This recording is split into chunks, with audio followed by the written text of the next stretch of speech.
American Catholic History is brought to you by the Star Quest Production Network and is made possible by our many generous patrons. If you'd like to support the podcast, please visit sqpn.com/give.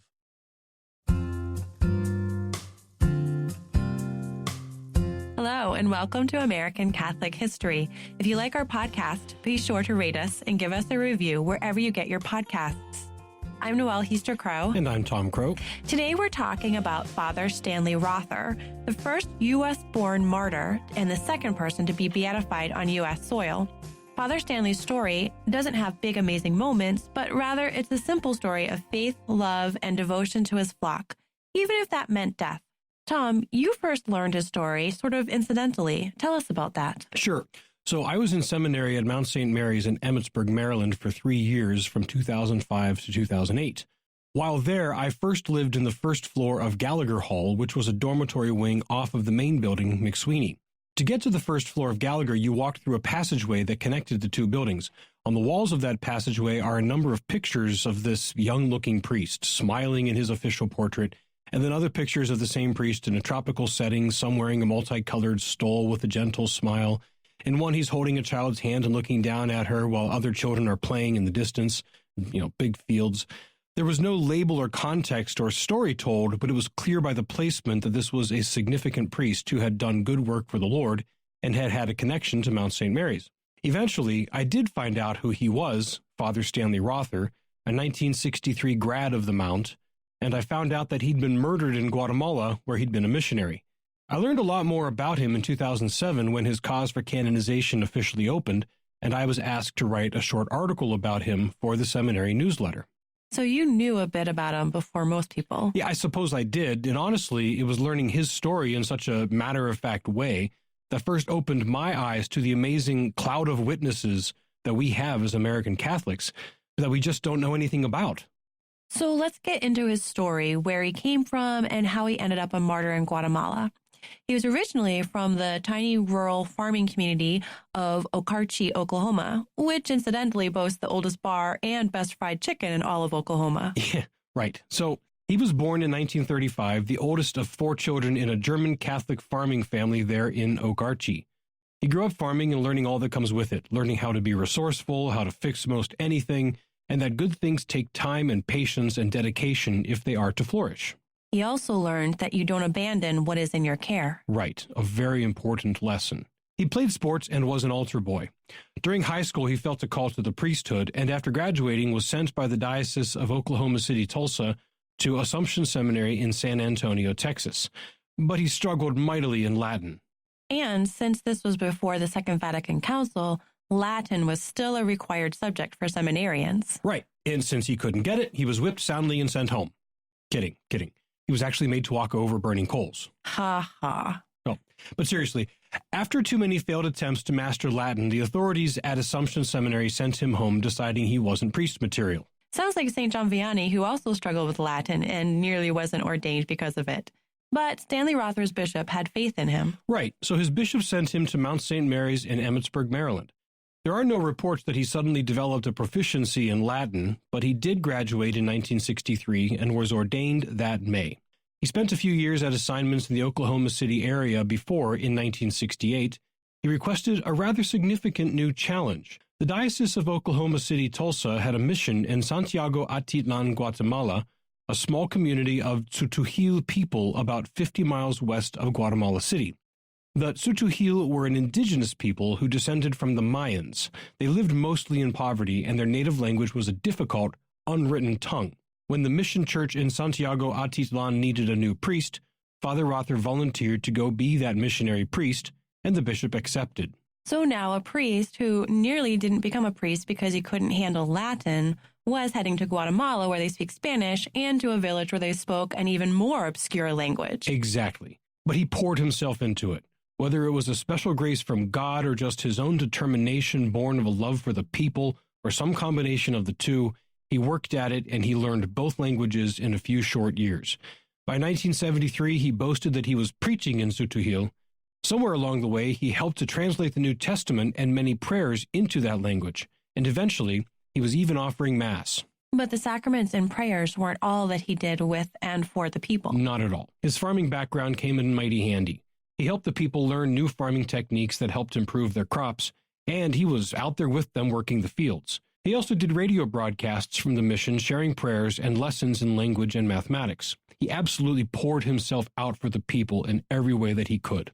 He became much beloved of the people, and since they had no equivalent of Stanley in their language, he became known as Padre Aplas, which translates to Father Francis, a nod to his middle name.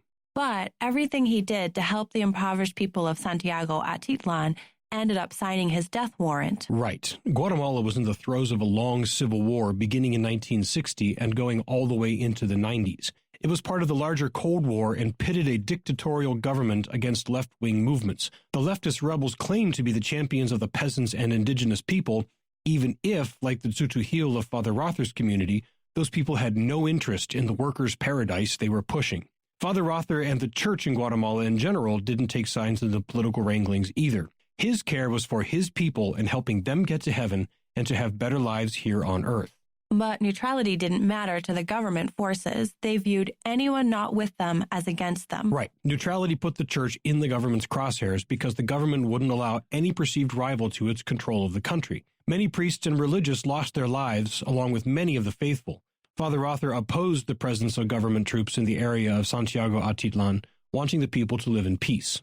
In letters home, Father Rother wrote about the many men from his own community who were abducted, tortured, and murdered, some of whose bodies were left outside his rectory. Some bodies were never found. In one harrowing account, Father Rother wrote about a popular catechist, a 30-year-old father of two, who was coming to the rectory, and just as he arrived, a car with government soldiers sped up. They jumped out, wrestled the man into the car, and drove off. Father Rother only just came out as they were getting him into the car, and he could do nothing about it lest they take him too or kill him on the spot. During the tussle, the handrail of the porch broke where the man had been holding on for dear life, and a fragmentation grenade was dropped in the grass. By 1980, it was clear that the noose was tightening on him himself. His radio station was destroyed, and the man who ran it was murdered. But nonetheless, he wrote in 1980 to parishes back in Oklahoma, "The shepherd cannot run at the first sign of danger. Pray for us that we may be a sign of the love of Christ for our people, that our presence among them will fortify them to endure these sufferings in preparation for the coming of the kingdom." Father Rother wrote that he did not want to leave, but said that he would do so if ordered. That order came in January of 1981 when his name was found on a death list. He was number 8. He returned to his family home in Okarche, Oklahoma. He helped on the farm and offered Mass in the area, but he knew it wasn't right. He had to return to be with his people, and he had to be there for Easter. So he requested permission to return, which his bishop reluctantly granted. A little side note, this reminds me of one of my favorite verses of Scripture, John 11:16. Jesus is about to go to Bethany to raise Lazarus from the dead. The last time he was in Bethany, however, the authorities tried to kill him. So 11 of the apostles were trying to dissuade Jesus from going. The apostle Thomas, on the other hand, recognized that Christ was going, whether they liked it or not. And in verse 16, he says to his fellow apostles, "Let us also go that we may die with him." It's just a simple recognition that to be with Christ is all important, and it may well mean accepting death. Thomas recognized it and accepted it. So did Father Rother. Love of Christ and love for his flock were too great to do otherwise. Anyhow, so back to Father Rother's St. Thomas moment. Right. He arrived back in Santiago Atitlan in April 1981 and went about his work, but he knew he was being watched. Yes. He even changed which room in the rectory he slept in so they couldn't just sneak in through a window and get him in his sleep. But in the early hours of the morning on July 28, 1981, gunmen entered the rectory. They didn't find him in his room, so they compelled the assistant pastor's younger brother, who was staying at the rectory, to show them where Father Rother was sleeping. The boy, fearing for his own life, led the gunman to where Father Rother was. He shouted, "Father, they've come for you," and then he fled. The men intended to take Father Rother from the rectory for the usual torture and gruesome death, but they had never wrestled with an Oklahoma farmer before. Father Rother fought with them, yelling, "Shoot me here." They could not overcome him to drag him away, so they finally did shoot him, twice, in the head. After they fled, the assistant pastor found Father Rother dead in a pool of his own blood. The assistant pastor woke the Carmelites, who lived in the adjoining convent. They came and knelt by the body to pray. An American sister who was working at the mission came, and as she prayed, she scooped blood into jars for preservation. They all immediately knew the greatness of the man who had left them, and the veneration of Father Rother as a martyr was instant. The small room where he died became a shrine. The Guatemalan Civil War left anywhere from 140,000 to 200,000 dead and missing, many of them Catholic priests and religious. But none had the instant recognition and widespread veneration that Father Rother had. Beginning on the one-year anniversary of his death, July 28, 1982, and continuing annually to this day, a mass is offered on the spot where he died, with people from all over Guatemala coming to mourn and venerate their martyr. Father Rother's body was flown back to Oklahoma, but, at the request of the people of Santiago Atitlan, his heart was removed for burial there, where it remains to this day, along with the jars of his blood from that night. In 2007, his cause for canonization opened in the Archdiocese of Oklahoma City, and in September of 2017, after Pope Francis officially recognized that Father Rother was a martyr for the faith, Stanley Rother, the big-hearted, simple farm boy from Oklahoma, became the second person beatified on American soil. You've been listening to American Catholic History on the StarQuest Production Network. If you've been enjoying our podcast, please be sure to give us a rating and a review. To learn more about today's topic, to find previous episodes, and to send feedback, please visit sqpn.com/history. You can email us at history@sqpn.com or find us on social media at facebook.com/American Catholic History or follow StarQuest on Twitter at SQPN. I'm Noelle Heaster-Crow. And I'm Tom Crow. Thank you once again for joining us on American Catholic History on StarQuest.